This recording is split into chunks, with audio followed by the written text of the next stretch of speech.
regular cleaning helps the burrs achieve consistent grinding results, which is so important when grinding for espresso.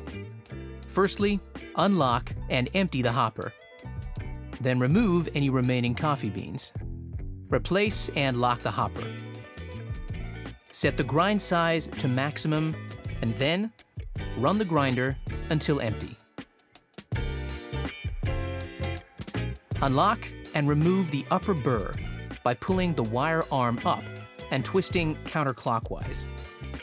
Clean the upper and lower burr with the burr brush. Clean the grind outlet with the grind outlet brush.